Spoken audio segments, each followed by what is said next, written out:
दोस्तों, आर्यन खान से जुड़े ड्रग्स केस में रोज नए नए खुलासे हो रहे हैं। एनसीबी हर रोज नए नए कनेक्शंस और खुलासे कर रही है। अब आर्यन केस में एक नया और बड़ा खुलासा हुआ है जो सुशांत केस से भी पर्दा हटाने में काफी मददगार साबित होगा। बताते हैं आपको सब कुछ। आप भी वीडियो को लाइक और शेयर कर अपना प्यार और सपोर्ट जरूर दिखाएं और कमेंट में अपनी बात अपनी राय भी जरूर रखें। तो ड्रग्स नगरी मुंबई में उथल पथल मची है। चारों तरफ हड़कंप मचा है। पूरे बॉलीवुड में सन्नाटा पसरा है। जहां कभी रोल, कैमरा, एक्शन और कट जैसे शब्द गूंजते थे, आजकल क्रूज, पार्टी, आर्यन और ड्रग्स की आवाज कानों में आ रही है।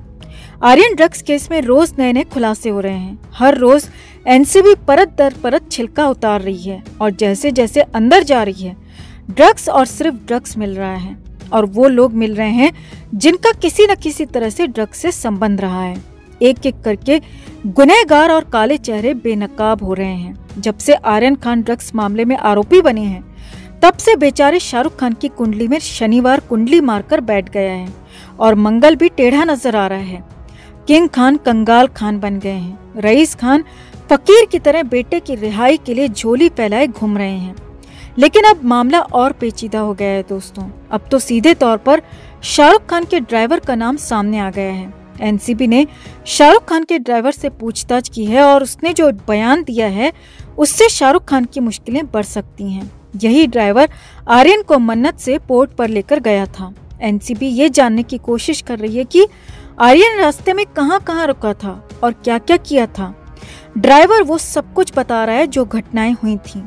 वहीं दूसरी तरफ एनसीबी ने एक ऐसे ठिकाने पर छापेमारी की जिसका नाम सुशांत केस में काफी उछला था, लेकिन बच गया था।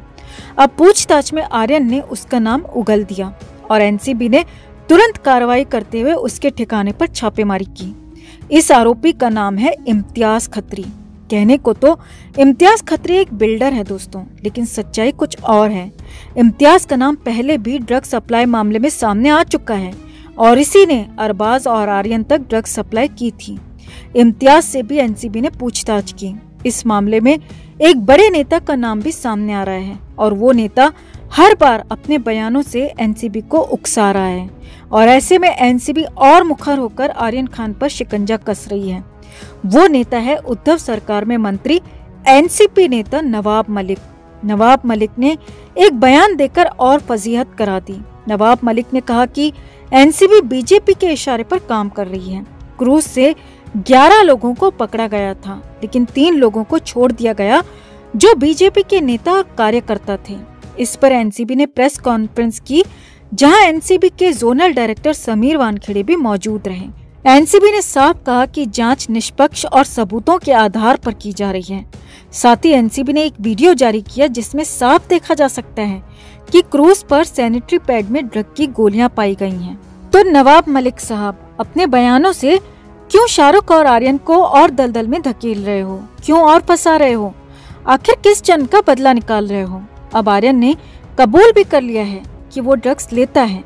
उस दिन भी उसकी ड्रग्स लेने की तैयारी थी, लेकिन तब तक एनसीबी ने उसे दबोच लिया। नवाब मलिक साहब, एक सवाल और कि जब एनसीबी बीजेपी नेताओं को छोड़ रही थी तो महाराष्ट्र में आपकी सरकार है, आप उन्हें गिरफ्तार करा देते, लेकिन नहीं, आपको तो सिर्फ हिंदू मुसलमान करना है। क्या गिरफ्तार लोगों में सिर्फ आर्यन हैं या सिर्फ मुसलमान हैं? जो भी उस केस में आरोपी हैं, जिनका भी नाम उस केस में सामने आया है, एनसीबी ने उन सबको गिरफ्तार किया है। तो सिर्फ आर्यन और शाहरुख से इतनी मोहब्बत क्यों? इस खबर पर आप क्या कहना चाहेंगे दोस्तों? कमेंट में आप भी अपनी बात अपनी राय जरूर रखें और वीडियो को लाइक और शेयर कर अपना प्यार और सपोर्ट भी जरूर दिखाएं। 7 अक्टूबर की शाम को कोर्ट ने आर्यन समेत 3 आरोपियों को न्यायिक हिरासत यानी कि जेल भेजने का आदेश दिया था, लेकिन तब 7 बज चुके थे और 6 बजे जेल के दरवाजे बंद हो जाते हैं। लिहाजा उस रात को सभी को एनसीबी ऑफिस में ही रखा गया। लेकिन अगले ही दिन यानी कि 8 अक्टूबर को सुबह सुबह सभी का मेडिकल कराया गया और शुक्रवार 8 अक्टूबर की दोपहर 2 बजे आर्यन खान, उसके दोस्त अरबाज को आर्थर रोड जेल, तो वहीं मुनमुन धामेचा को भाईखला जेल भेज दिया गया। आर्यन खान को सीधे आर्थर रोड जेल की पहली मंजिल पर ले जाया गया। यहीं पर नए कैदियों के लिए क्वारंटाइन बैरक बनाया गया है और बैरक नंबर 1 में, जी हाँ, बैरक नंबर 1 में आर्यन खान को रखा गया है। अब यहाँ पर बड़ी बात यह है कि आर्यन के दोस्त अरबाज को अलग बैरक में रखा गया, आर्यन से काफी दूर। आर्यन खान को 14 दिन के लिए जेल भेजा गया है, जिसमें से पहले 5 दिन आर्यन इसी बैरक नंबर 1 में क्वारंटाइन के तहत रहेगा। अब जेल में आर्यन के पहुंचने के बाद क्या हुआ वो भी देखिए और समझिए। करीब 2 बजे दोपहर जेल पहुंचने के बाद आर्यन खान को खाने के लिए पूछा गया। हालांकि जेल में लंच 11 से 12 बजे के बीच में हो जाता है, लेकिन आर्यन को थोड़ी देर से जेल लाया गया, इसीलिए लंच के लिए पूछा गया, लेकिन आर्यन खान ने खाने से मना कर दिया। इसके बाद शाम 6 बजे आर्यन खान को बाकी कैदियों की तरह डिनर दिया गया। अब यहाँ पर बड़ी बात यह है कि आर्यन और उसके दोस्त को अभी अपने बैरक से बाहर निकलने की इजाजत नहीं है, उन्हें उनकी बैरक में ही खाना दिया गया। आर्यन खान को खाने में 2 चपाती, कद्दू की सब्जी, चने की दाल और थोड़ा सा सफेद चावल भी दिया गया। जेल सूत्रों के मुताबिक आर्यन खान ने जेल की रोटी नहीं खाई। जी हाँ, शुक्रवार की शाम आर्यन खान ने डिनर नहीं किया, खाना खाने से इनकार कर दिया और खाने को वापस भेज दिया। हालांकि पहला दिन होने के चलते 2 बार आर्यन से पूछा गया, मगर दोनों ही बार शाहरुख के बेटे आर्यन ने खाना खाने से मना कर दिया। आगे देखिए, आर्यन खान को सामान के तौर पर एक मग दिया गया है और जेल के नियमों के मुताबिक कैदी को यानी कि आर्यन खान को पानी वाले सारे काम इसी मग से करने होंगे। चाहे सुबह का नित्य क्रम करने के बाद धोना हो, पानी पीना हो, नहाना हो या फिर कुछ और भी, सारे पानी वाले काम इसी मग से करने होंगे।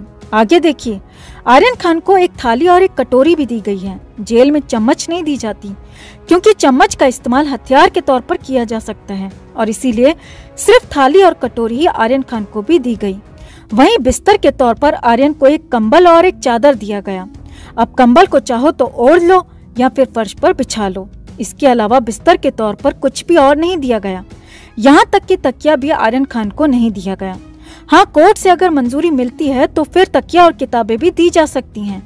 रात करीब 10 बजे जेल में लाइट्स ऑफ हो जाती हैं, यानी कि सभी को सोना होता है, मगर आर्यन खान पहली रात जेल में सोया नहीं। जी हाँ, जेल सूत्रों के मुताबिक आर्यन खान रात 10 बजे के बाद सोया नहीं था। रात 12 बजे, रात 1 बजे आर्यन खान रात भर बैठा ही रहा, जागता रहा और रोता रहा। जी हाँ, जेल सूत्रों के मुताबिक आर्यन खान बैठा रहा, एकटक दीवार को देखता रहा और रात भर आर्यन की यही हालत रही, वो बस रोता रहा। हालांकि इस दौरान आर्यन जोर जोर से नहीं रो रहा था, लेकिन उसके सुबकने की आवाज, उसके रोने की आवाज बाहर बैठे जेल कर्मियों तक साफ साफ आ रही थी। और हो सकता है कि आर्यन खान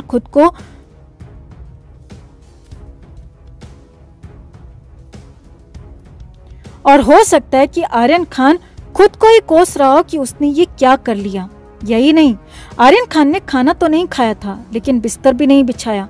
बस अंधेरे कोने में चुपचाप आर्यन खान बैठा रहा और रोता रहा, रात भर रोता रहा। सुबह 6 बजे जेल में सभी कैदियों को जगाया जाता है और आर्यन खान तो सोया ही नहीं था, तो जगाने का सवाल ही नहीं था। और आर्यन को फ्रेश होने के लिए कहा गया ताकि नाश्ता दिया जा सके। अब यहाँ पर क्या हुआ वो भी देखिए। जेल के जिस 8 बाई 8 की बैरक में आर्यन खान को रखा गया है, उसी के एक कोने में टॉयलेट भी है और उस टॉयलेट में कोई दरवाजा भी नहीं है। जी हाँ, जेल की सेल के अंदर टॉयलेट खुला हुआ होता है, उसी में नित्य क्रम के बाद खुद से उसे साफ भी करना होता है। और आर्यन खान ने भी यही किया। आर्यन ने जेल के अंदर अपना टॉयलेट खुद साफ किया और फिर उसी मग से हाथ और बाकी चीजें भी साफ की। अब यहाँ पर एक और बड़ी बात आपको बता दें कि जेल की सेल में होने वाले इस टॉयलेट की वजह से वहाँ भयंकर स्मेल आती है, यहाँ तक कि 2 मिनट तक रुकना मुश्किल होता है। मगर आर्यन खान को इसी सेल में अब पहले 5 दिन काटने होंगे, टॉयलेट भी रोज साफ करनी होगी और फिर इससे भी मुश्किल सेल में बाकी के 9 दिन काटने होंगे।